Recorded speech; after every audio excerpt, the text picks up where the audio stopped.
काय ठरलं, कसा मार्ग निघाला? हा जो रस्ता आहे तो वर्षानुवर्ष आम्ही चिल्लेवाडी, पाचघर, ऐनेवाडी, शेटेवाडी, सारणी वगैरे इथं खूप वस्त्या आहेत. जवळजवळ 2,000 वस्ती असलेला हा एरिया आहे. तो ह्या रस्त्याने येत असताना तिथं रस्ता इथे कपर्दिकेश्वरापाशी यायचा.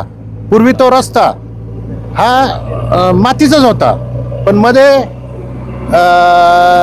ग्रामपंचायतला वेळोवेळी सांगून त्यांनी थोडेफार फंड मागच्या बाजूलाच टाकले. ही जे पुढं हा जो आत्ता जिथं प्रॉब्लेम चालू झाला आहे इथे सुद्धा आम्ही ग्रामपंचायत मार्फत मुर्मीकरण केलं होतं. आता डिस्प्यूट नेमकं काय झालं होतं? आता त्यांनी भक्तभवनसाठी कपर्दिकेश्वर देवधर्म संस्थेने ही जागा आहे, ही त्यांच्या मालकीची आहे आणि ती मालकीची जागा जर ॲक्वायर केली तर त्यांचं चुकलं काय? ॲक्वायर नाही, त्याचा कुठेही शासकीय मोजणी झालेली नाहीये. फक्त आमची ही जी वहिवाट आहे ही 25-30 वर्षापासूनची इथून सुद्धा. पण त्यांनी तिथे अचानक चर घेऊन आमचा रस्ता बंद केला. त्याच्यामुळे आम्हाला जो पर्याय ओरिजिनल रस्ता जो होता त्याच्यासाठी आम्ही ग्रामपंचायतला नंतर जे काय आहे लोकप्रतिनिधी त्यांच्या कानावर घातलं. मग आता असं निघाले की जो पहिला रस्ता होता तोच परत चालू करायचा आहे. तो पाट्याला डायरेक्ट जोडला जाणार आहे. त्याचे रुंदीकरण, त्याच्यासाठी लागणारा जे काय पाईप टाकायला लागतील, खाली खूप पाणी येतं तिथे, ते ओढ्याचं पाणी, त्याच्यासाठी पाईप टाकावे लागतील. ते ग्रामपंचायत करण्याचं आश्वासन ग्रामपंचायतने दिलेलं आहे.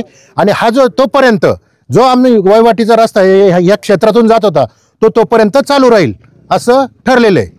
आता हे किती दिवस रस्ता खुला राहणार आणि त्या रस्त्याचं काम किती दिवसात होणार? जोपर्यंत तो रस्ता होणार नाही तोपर्यंत हा रस्ता आम्ही बंद करू देणार नाही. त्या रस्त्याचं काम किती दिवस? त्या रस्त्यात ग्रामपंचायतने आम्हाला आश्वासन साधारण महिन्याभरात आम्ही करून देऊ म्हणून. आता बाजूला कालवा आहे, त्यांचं पण इथं क्षेत्र आहे. त्याचं कन्फर्मेशन न करता, जागेची हद्द फायनल न करता डायरेक्ट काम सुरू?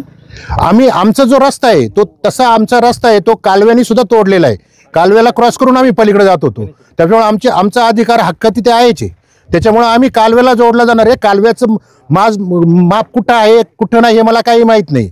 पण त्याचं तसं माझं म्हणणं असं आहे की मला आठवत नाही यांनी कोणीच शासकीय मोजण्या केलेल्या आहेत. मोजण्या प्रायव्हेट मोजण्या आणून त्यांनी केल्या आणि त्या पद्धतीने अधिकार त्यांनी स्थापन केलेले आहेत. आता हे जे शासकीय काम चाललेले यांनी सुद्धा मोजणी केली असेल शासकीय असं मला वाटत नाही. आता जो मार्ग निघाला तुम्ही समाधानी आहे?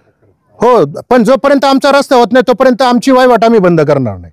आम्हाला माहिती अशी मिळते का फक्त 1 महिन्यासाठी ट्रस्टनी मान्यता दिली? नाही, रोड जोपर्यंत आमचा होत नाही मग ती ग्रामपंचायतची आणि ट्रस्टची संयुक्त जबाबदारी राहील आमचा रस्ता क्लिअर करून द्यायची. अगोदर मार्ग निघू शकतो. हो, धन्यवाद.